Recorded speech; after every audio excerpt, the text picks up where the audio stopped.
Bismillahirrahmanirrahim. Assalamu alaikum. Welcome back to NG Khan Academy. A very most important lecture of chapter number 4 bioenergetics में अभी तक हमने जितने भी लेक्चर्स देखे हैं वो सारे इसीलिए थे ताकि आपको ये लाइट रिएक्शन समझ आ सके और इसके बाद आप डार्क रिएक्शन को समझें। यानी ओवरऑल फोटोसिंथेसिस का प्रोसेस पढ़ने के लिए आपने अभी तक सारी रिक्वायरमेंट्स देखी। नाउ इस लेक्चर में हम लाइट रिएक्शन का प्रोसेस देखेंगे। एक एक चीज़ को, एक एक पॉइंट को आपने गौर से देखना है और जो MCQs है उसको साथ साथ पॉइंट आउट कराऊंगा, उसको सॉल्व करना है। दो तरह के प्रोसेसेस पॉसिबल है, हो सकते हैं। मैं पहले ये नहीं बताऊंगा कौन सा प्रोसेस है कौन सा नहीं है, प्रोसेस कराऊंगा, उससे ख़ुद ब खुद एंड पे आपको पता चल जाएगा ये कौन सा प्रोसेस हो रहा है। ज़रा तवज्जो से देखिएगा। इमेजिन करें लाइट पड़ रही है अर्थ के ऊपर। अर्थ के ऊपर प्लांट है, प्लांट के अंदर आपको लीव्स मिलेंगे, ग्रीन पार्ट्स मिलेंगे। उसके अंदर एक सेल होगा जिसको मीजोफिल सेल कहते हैं। And that mesophyll cell contain a most important organelle called chloroplast. उस क्लोरोप्लास्ट में आपको एक रीजन मिलेगा ग्रेना का, ये ऑलरेडी आपको पढ़ा चुका हूँ। ग्रेना के अंदर जो होगा, ग्रेना के अंदर आपको फोटो सिस्टम मिलेगा। अब ज़रा तवज्जो रखनी है इधर। फोटो सिस्टम्स को पहले यहाँ ड्रा कर लूँ, उसके बाद प्रोसेस शुरू हो जाएगा। ये हमारे पास एक फ़ोटो सिस्टम है, इसको नाम दे रहा हूँ फ़ोटो सिस्टम 2। फ़ोटो सिस्टम 2 बेटा ऐसा फ़ोटो सिस्टम है जो एब्ज़ॉर्ब करता है लाइट ऑफ 680 नैनोमीटर को। फ़ोटो सिस्टम 2 680 नैनोमीटर के लाइट को एब्ज़ॉर्ब करेगा। यहाँ एक और फ़ोटो सिस्टम भी पड़ा होगा और इसको कहा जाता है फ़ोटो सिस्टम 1। और ये ऐसा फ़ोटो सिस्टम है कि it absorb the light of 700 nanometre. Point to be noted for MCQ, अगर आपसे पूछा जाए दोनों में से कौन सा photo system high energy level पे है, तो आपको ऑलरेडी पता है कि वेवलेंथ जिसकी कम होती है उसकी एनर्जी ज़्यादा होती है। तो इसलिए फ़ोटो सिस्टम 2 ये क्या होगा, ये हाई एनर्जी लेवल पे होगा। अब जब प्रोसेस स्टार्ट होता है तो स्टार्ट ऑफ द प्रोसेस में यहाँ से ये पड़ रही है सनलाइट। बिल्कुल गौर से देखें, सुबह हो गई है, सूरज जाग गया है, आप भी ज़रा जागते रहें ताकि आप इसको सीख सकें। ये आ गया आपका सनलाइट और इधर अपर एटमॉस्फेयर में आपको नज़र आएगा एक लेयर जिसको कहते हैं O3 यानी ओजोन लेयर। ठीक हो गई बात। अब क्या होगा, अब इस सनलाइट से लाइट एनर्जी निकलेगी। प्रोसेस शुरू हो रहा है, बिल्कुल गौर से तवज्जो से देखिए। यहाँ से मुख्तलिफ़ कलर्स, वही जो विजिबल लाइट हमने पढ़ी थी, वो कलर्स निकल रहे हैं, वो लाइट यहाँ से निकल रही है और लाइट आ जाती है इस ओजोन लेयर के ऊपर। अब मैं इसको फ़िलहाल नीचे इसलिए नहीं गुजार रहा इस लाइट को ताकि आप इसको देखें कि कौन कौन से पोर्शन में क्या हो रहा है। इसमें से कुछ लाइट वो यहाँ रिफ्लेक्ट हो जाएगी, कुछ पोर्शन ऑफ लाइट क्या हो रही है, रिफ्लेक्ट हो रही है। बच्चे ये जो पोर्शन ऑफ लाइट रिफ्लेक्ट हुई है ना, ये कौन सी लाइट है, ये हाई एनर्जी लाइट है। ये क्या है, हाई एनर्जी। ये लिविंग सिस्टम को डैमेज कर सकता है, इसलिए अल्लाह ने एक सिस्टम पैदा किया है अपर एटमॉस्फेयर में ओजोन लेयर का, और वो ओजोन लेयर इस हाई एनर्जेटिक लाइट को यहाँ से रिफ्लेक्ट कर देता है, इसको नीचे लिविंग सिस्टम में आने नहीं देता। क्लियर हो गई ये बात। पॉइंट नंबर 2, कुछ पोर्शन ऑफ लाइट इस ओजोन लेयर से नीचे तो आ जाता है बट वो अर्थ सरफेस पे नहीं पहुँचता और इसको अपर एटमॉस्फेयर में वाटर वेपर्स ये इसको एब्जॉर्ब कर लेता है। क्यों? क्योंकि ये जो एनर्जी है ये लो एनर्जी लाइट है, इसकी एनर्जी बहुत कम है, वेवलेंथ ज़्यादा है, इसलिए ये नीचे नहीं पहुंच सकता। अब कुछ लाइट जो है वो नीचे पहुंचेगी और वो जो लाइट नीचे आ रही है उसको विजिबल लाइट कहते हैं। अब आपने तवज्जो रखनी है, विजिबल लाइट इधर एट अ टाइम 3 चीज़ों के ऊपर पड़ेगी। Visible light at a time 3 चीज़ों के ऊपर पड़ेगी। बिल्कुल गौर से देखें, यही विजिबल लाइट वाटर के ऊपर भी पड़ेगी, ये विजिबल लाइट फोटो सिस्टम 2 के ऊपर भी पड़ेगी और ये विजिबल लाइट ये फोटो सिस्टम 1 के ऊपर भी पड़ेगी।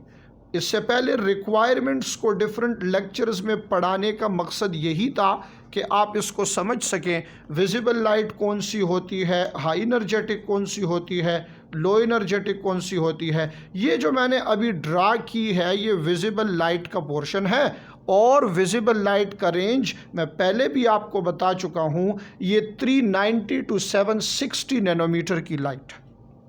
Clear, 390 to 760 nanometre. 3 चीज़ों पे एट अ टाइम लाइट पड़ रही है, तो बच्चे तीनों में चेंजेस आएंगे। वो चेंजेस क्या आ रहे हैं आइए देखते हैं उन चेंजेस को।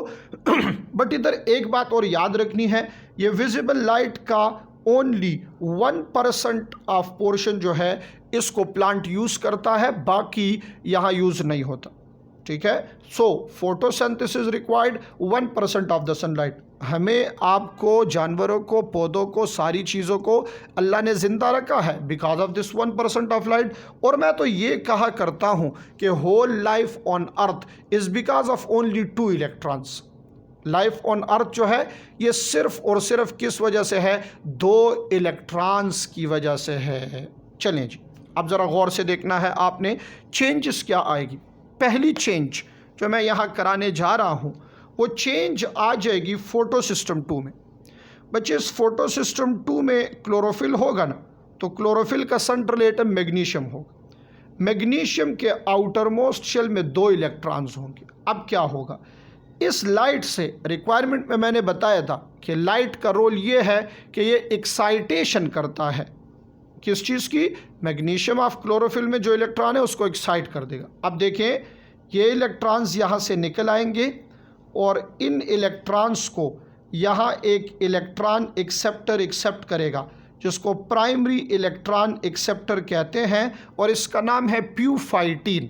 प्राइमरी इलेक्ट्रॉन एक्सेप्टर इसको एक्सेप्ट करेगा और इसका नाम है प्यूफाइटीन। ज़रूरी है कि इस लेक्चर को देखते हुए आप अपना रजिस्टर, नोटबुक, पेन अपने हाथ में रखें। मैं डायग्राम ड्रा कर रहा हूँ, एक फ़्लो चल रहा है और कुछ चीज़ें ओरली साथ साथ आपको बताऊँगा, तो आपने उसको क्या करना है, साथ साथ नोट करना। तो फोटो सिस्टम 2 पे जब लाइट पड़ी तो इसमें चेंज क्या आया, इसके 2 इलेक्ट्रॉन निकले और इन 2 इलेक्ट्रॉन को, मैग्नीशियम के 2 इलेक्ट्रॉन को प्राइमरी इलेक्ट्रॉन एक्सेप्टर ने एक्सेप्ट कर दिया। इस तरह फोटो सिस्टम 1 में भी क्लोरोफिल होगा तो इसके मैग्नीशियम में भी 2 इलेक्ट्रॉन होंगे। These 2 इलेक्ट्रॉन ये भी एक्साइट होके निकलेंगे and they are also accepted by primary electron acceptor, same primary electron acceptor called pheophytin. ठीक है ना, अब तवज्जो होनी चाहिए, शाबाश। इसके पास 2 इलेक्ट्रॉन हैं, ये किसके हैं, फोटो सिस्टम 2 के। इसके पास 2 इलेक्ट्रॉन हैं, ये किसके हैं, फोटो सिस्टम 1 के। Now, these 2 photosystems are deficient in 2 electrons. हर एक फोटो सिस्टम में, इन दोनों फोटो सिस्टम में 2-2 इलेक्ट्रॉन की डिफिशेंसी है। इन दोनों फोटो सिस्टम्स में 2-2 इलेक्ट्रॉन्स की डिफिशेंसी है। गौर करें, तवज्जो से देखें, ज़रूरी बातें हैं, इम्पॉर्टेंट है। इस थर्ड चीज़ जो वाटर में चेंज आ रहा है वो क्या होगा, वाटर यहाँ स्प्लिट हो जाएगा। किस चीज़ में, hydrogen ion and hydroxyl ion. और मैंने कहा था the process by which water is broken down with the help of light reaction is called photolysis. इधर क्या हुआ, फोटोलाइसिस का प्रोसेस हो गया भाई, हो गया फोटोलाइसिस। अब देखें, जब ये ब्रेकडाउन होगी ना तो इससे 2 इलेक्ट्रॉन रिलीज हो जाएंगे। वो जो 2 इलेक्ट्रॉन रिलीज हो रहे हैं वो आके इस फोटो सिस्टम 2 की डिफिशिएंसी को पूरा कर देंगे। सो पॉइंट नोट कर ले अपने पास, the deficiency of photo system 2, write down, शाबाश।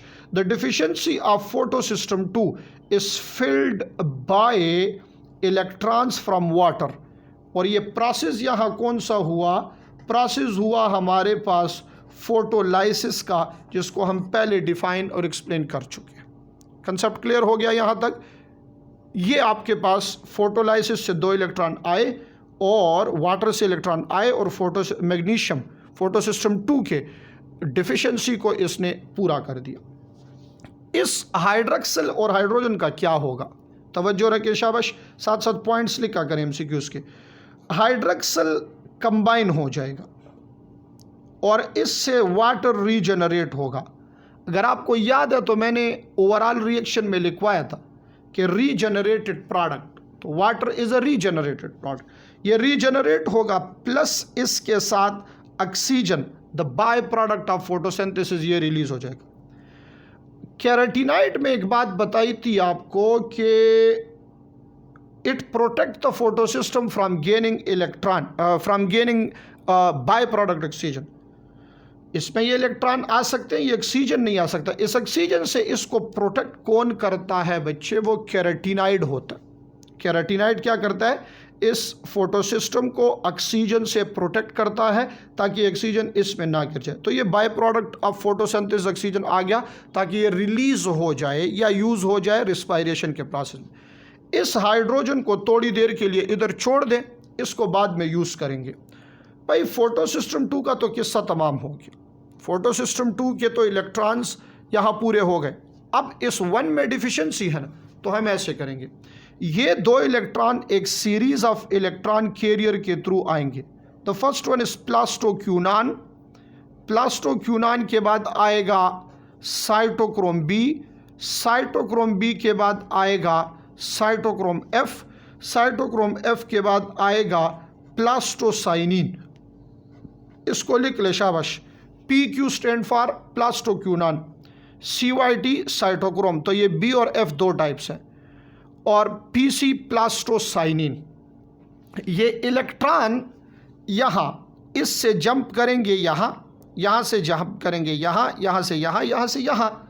तो ये प्रोसेस क्या है, ये रेडॉक्स हो रहा है। क्या हो रहा है, रेडॉक्स। क्यों, क्योंकि इधर इलेक्ट्रॉन अल्टरनेटली, ये इलेक्ट्रॉन एक्सेप्टर जो है ना, कैरियर्स, ये electron carriers plastoquinone, cytochrome, cytochrome b, plastocyanin, ये अल्टरनेटली ऑक्सीडाइज एंड रिड्यूस हो रहे हैं।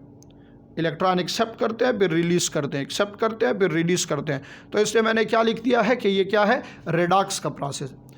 प्यारे बच्चों, जब भी ये इलेक्ट्रॉन इस साइटोक्रोम बी से एफ की तरफ आएंगे ना, तो इस दौरान एनर्जी जो रिलीज़ होगी, हालांकि एनर्जी यहाँ भी रिलीज़ हो रही है, यहाँ भी इलेक्ट्रॉन यहाँ हाई एनर्जी लेवल पे है। नोट कर लें इस बात को कि इलेक्ट्रॉन प्लास्टोक्यूनान के पास हाई एनर्जी लेवल पे होंगे, फिर प्लास्टोसाइनिन के पास आएंगे तो एनर्जी का लेवल क्या हो जाएगा, कम हो जाएगा। क्यों, क्योंकि वो एनर्जी साथ साथ रिलीज़ हो रही है। तो यहाँ जो एनर्जी रिलीज़ हो रही है वो इधर ग्रेना में पड़े एडीपी और फास्फेट इसको कंबाइन कर लेगा और इसको कंबाइन करके क्या बनाएगा, एटीपी बनाएगा। ठीक है, क्या बनाएगा, एटीपी बना लेगा। अब ज़रूरी बात बताने लगा हूँ, the synthesis of ATP, write down शाबाश, synthesis of ATP from ADP and phosphate. ATP जब बनता है एडीपी एंड फास्फेट से, इस प्रोसेस को कहते हैं फास्फोराइलेशन। इस प्रोसेस को क्या कहते हैं, फास्फोराइलेशन इसको कहते हैं। इस फास्फोराइलेशन के आगे आपने वर्ड लगाना होता है सोर्स ऑफ एनर्जी का। तो जाहिर सी बात है इधर सोर्स ऑफ एनर्जी क्या है, लाइट है, तो मैं इस प्रोसेस को कहूँगा फोटोफास्फोराइलेशन। तो लाइट रिएक्शन में जो एटीपी बनता है उसको कहा जाता है फोटोफास्फोराइलेशन। क्लियर हो गया ये कंसेप्ट। फाइनली ये फोटो सिस्टम 1 इलेक्ट्रॉन एक्सेप्ट कर लेगा प्लास्टोसाइनिन से। Remember, photo system 1 can accept the electron only from plastocyanin, क्योंकि यहाँ इसकी एनर्जी जो है वो इसके मुताबिक है। ये इलेक्ट्रॉन फोटो सिस्टम 2 के इधर आ जाएंगे, फोटो सिस्टम 1 में इस मैग्नीशियम की डिफिशिएंसी को फिक्स कर देंगे। राइट डाउन, पॉइंट नोट कर ले शाबाश। पॉइंट नोट ये करें कि the deficiency of photo system 2, ये तो आपने नोट किया ये वाला, अब इस पे करते हैं, बट कंपेयर कर रहा हूँ। Deficiency of photo system 2 is filled bye electron from water, but the deficiency of photo system 1 is filled bye electron from photo system 2। Photo system 2 के इलेक्ट्रॉन 1 में आएंगे और 2 में इलेक्ट्रॉन वाटर के आ जाएंगे। समझ आ रही है ना? तो इलेक्ट्रॉन फोटो सिस्टम 2 के हैं, बट फोटो सिस्टम 1 इसको एक्सेप्ट कर रहा है प्लास्टोसाइनिन से। तो आपने इस बात को नोट करना है, फोटो सिस्टम 1 प्लास्टोसाइनिन से इलेक्ट्रॉन एक्सेप्ट करता है, और इलेक्ट्रॉन होते किसके हैं? इलेक्ट्रॉन फोटो सिस्टम 2 के होते हैं। यहाँ तक तो आपको समझ आ गई। अब क्या रह गया है? ऊपर देखिए ना, 2 इलेक्ट्रॉन प्राइमरी इलेक्ट्रॉन एक्सेप्टर के पास रह गए। ये इलेक्ट्रॉन्स है फोटो सिस्टम 1 के, ये कहाँ जाएंगे? और से देखना है आपने, शाबाश, तवज्जो से देखना है। ये इलेक्ट्रॉन इधर आ जाएंगे FRS में, फेरोडॉक्सिन रिड्यूसिंग सब्सटेंस, ठीक है ना? इलेक्ट्रॉन का आएंगे फेरोडॉक्सिन रिड्यूसिंग सब्सटेंस, इनकी तरह का ये इलेक्ट्रॉन कैरियर है। और फेरोडॉक्सिन रिड्यूसिंग सब्सटेंस से ये इलेक्ट्रॉन आ जाएंगे NADP में, तो इस पे नेगेटिव चार्ज आ जाएगा। इसको रिड्यूस करने के लिए ये वाला हाइड्रोजन ये यहाँ से आ जाएगा, ये हाइड्रोजन ये यहाँ से आएगा और इसके साथ कंबाइन हो जाएगा। So the final product is NADPH2, ठीक है ना? NADPH2 यहाँ बन जाएगा, या NADPH आप लिख लें, NADPH या NADPH2 लिख लें, इसका कंसेप्ट थोड़ा सा चेंज है। ये यहाँ पे पहुँच गया। इस वक्त इस प्रोसेस में आपने कुछ बातें नोट करनी है, ज़रा गौर से देखें, ताकि मैं फिर नॉन साइक्लिक कराऊँ तो आपको उसमें प्रॉब्लम्स ना आए। इस प्रोसेस में आपको 2 प्रोडक्ट मिल रहे हैं, ATP एंड NADPH2। ये 2 इस प्रोसेस के क्या है? ये 2 इस प्रोसेस के हमारे पास प्रोडक्ट्स हैं। समझ आ गई? अब इस प्रोसेस में यूज़ क्या हो रहा है? यूज़ फोटो सिस्टम 2 एंड 1 दोनों को यूज़ कर रहा है। तो दोनों फोटो सिस्टम को यूज़ करके दोनों प्रोडक्ट्स को रिलीज़ करना, ये इस प्रोसेस में हो रहा है। साथ में बाय प्रोडक्ट ऑक्सीजन भी रिलीज़ हो रहा है, यानी इस प्रोसेस ऑफ फोटोलाइसिस भी हो रहा है, ठीक है ना? अब तवज्जो रखिए ज़रा, यहाँ मैं क्या कहने लगा हूँ, बिल्कुल गौर से देखिए मेरी तरफ, बहुत ज़रूरी पॉइंट है। ये जो चीज़ें मैंने लिख ली है कि 2 फोटो सिस्टम का यूज़ होना और 2 प्रोडक्ट्स का प्रोड्यूस होना, ये कौन से प्रोसेस में होगा? चूँकि ये प्रोसेसेस 2 है, एक साइक्लिक एंड नॉन साइक्लिक। अभी डिफरेंस भी कराऊंगा। देखें ज़रा तवज्जो से स्क्रीन की तरफ। जो इलेक्ट्रॉन इस फोटो सिस्टम 2 से निकले हैं, क्या वो वापस इधर आए हैं? नहीं आए। इलेक्ट्रॉन तो आए हैं, बट किसी और से आए हैं। जो इलेक्ट्रॉन इस फोटो सिस्टम 1 से निकले हैं, क्या वो यहाँ वापस आए हैं? नहीं, वो तो कहीं और चले गए हैं। तो जब इलेक्ट्रॉन एक जगह से निकलेगा और वहीं पे दोबारा वो इलेक्ट्रॉन नहीं आएगा, तो इस प्रोसेस को हम क्या कहेंगे? इसको non cyclic electron transport chain कहेंगे। तो ये जो आपने पूरा प्रोसेस पढ़ा, ये non cyclic electron transport chain. अब बेटा MCQs यहाँ से आ सकते हैं। Non cyclic electron transport chain में फोटोलाइसिस भी होता है, फोटो सिस्टम 2 और 1 दोनों इन्वॉल्व है, ATP भी बनते हैं, NADPH2 भी बनते हैं। ये सारा फोटो सिस्टम 1 और 2 की वजह से दोनों चूँकि यूज़ हो रहे हैं। ये नॉर्मल प्रोसेस होगा, लाइट की इंटेंसिटी इधर नॉर्मल होगी। तो नॉर्मल प्रोसेस जब होगा, इंटेंसिटी नॉर्मल होगी, तो यहाँ process non cyclic electron transport chain. अब इसी डायग्राम की तरफ देखें और मैं आपको एक इम्पॉर्टेंट बात बता रहा हूँ। फ़र्ज़ करें कि लो इंटेंस लाइट है। लाइट की इंटेंसिटी क्या है? लो इंटेंसिटी है। बच्चों, मैंने आपको बताया था कि केराटिनाइड हाई इंटेंस को लो कर सकता है, बट लो इंटेंसिटी को ये केराटिनाइड हाई नहीं कर सकता, ठीक है ना? अब इंटेंसिटी लो है। जब लो है तो याद रखें, लो इंटेंस लाइट फोटोलाइसिस नहीं करा सकती, तो मैं लिख लूँगा नो फोटोलाइसिस। दूसरी बात, low intense light photo system 2 को एक्साइट नहीं कर सकता, तो नो PS2 इन्वॉल्व। ये दोनों इन्वॉल्व नहीं होंगे। क्यों? क्योंकि लाइट की इंटेंसिटी ही कम है, तो वो इन दोनों को चेंज ही नहीं कर सकता। नेक्स्ट क्या होगा? सिर्फ फोटो सिस्टम 1 यहाँ इन्वॉल्व होगा, एक्साइट हो जाएगा, फिर क्या होगा प्रोसेस। तवज्जो बिल्कुल स्क्रीन की तरफ रखें, बहुत ज़रूरी पॉइंट आ रहा है। इन दोनों में चेंजेस नहीं आई, सिर्फ इसमें आ गई। इसमें आ गई तो इससे इलेक्ट्रॉन निकल के इधर आ जाएंगे, जिस तरह नॉन साइक्लिक में है। FRS के पास आ जाएंगे तो NADP के पास इसलिए नहीं आ सकते क्योंकि हाइड्रोजन नहीं है। समझ रहे हैं ना? NADP के पास इसलिए नहीं आ सकते क्योंकि हाइड्रोजन नहीं है। जट से इन इलेक्ट्रॉन को यहाँ एक्सेप्ट कर लेगा प्लास्टोक्यूनॉन। ज़रा गौर से सीक्वेंस मेरे हाथ की तरफ देखें, लाइट पड़ी, इलेक्ट्रॉन निकले, FRS के पास है, FRS से इलेक्ट्रॉन जंप कर गए प्लास्टोक्यूनॉन पे और इसी सीरीज से वापस आ जाएंगे प्लास्टोसाइनिन से, ये वापस गिर जाएंगे। तो आप अंदाज़ा लगाएं, गौर करें ज़रा, फोटो सिस्टम 1 से जो इलेक्ट्रॉन निकले, इधर देखिए इलेक्ट्रॉन निकले इधर और वापस इधर, तो इलेक्ट्रॉन वापस आ गए ना। जब इलेक्ट्रॉन वापस आते हैं तो इस प्रोसेस को हम फिर यहाँ क्या कहेंगे, इसको साइक्लिक इलेक्ट्रॉन ट्रांसपोर्ट चेन कहें। क्या कहेंगे? Cyclic electron transport chain. Remember कि सिर्फ एक फोटो सिस्टम यूज़ होगा और इसकी प्रोडक्टिविटी, प्रोडक्शन इसकी हमारे पास क्या होगी? ATP only.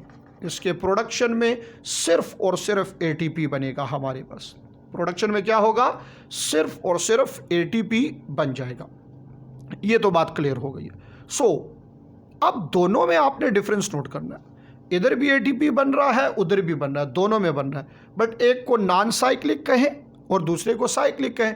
तो non cyclic photophosphorylation and cyclic photophosphorylation, differences याद करने हैं आपने। ये नॉन साइक्लिक नॉर्मल केस में होगा। साइक्लिक इलेक्ट्रॉन ट्रांसपोर्ट चेन जो है ये रेयर केस में होता है, और वो रेयर केस कौन सा है? लाइट इंटेंसिटी जब हमारे पास क्या हो? लाइट इंटेंसिटी जब हमारे पास कम हो। जब लो इंटेंस लाइट होगी तो इस वक्त आपका फोटो सिस्टम 2 प्लांट के अंदर जो है ये एक्साइट नहीं होगा, वाटर की ब्रेकडाउन भी नहीं होगी, सिर्फ फोटो सिस्टम 1 हमारे पास क्या हो जाएगा? वो यूज़ हो जाएगा। So difference is that non cyclic use 2 photosynthesis and produce 2 products, cyclic use 1 photosynthesis and produce 1 light. Books में लिखा होता है अक्सर, ये आप पढ़ते हैं कि साइक्लिक में फोटो सिस्टम 2 ब्लॉक होता है। भाई ब्लॉक फोटो सिस्टम का मतलब क्या है? ब्लॉक का मतलब यही है कि उससे इलेक्ट्रॉन नहीं निकल रहे। इलेक्ट्रॉन क्यों नहीं निकल रहे? क्योंकि लाइट की इंटेंसिटी कम है। सो कंक्लूजन ये है, जब इंटेंसिटी पूरी होगी तो लाइट रिएक्शन का नॉन साइक्लिक नॉर्मल प्रोसेस होगा।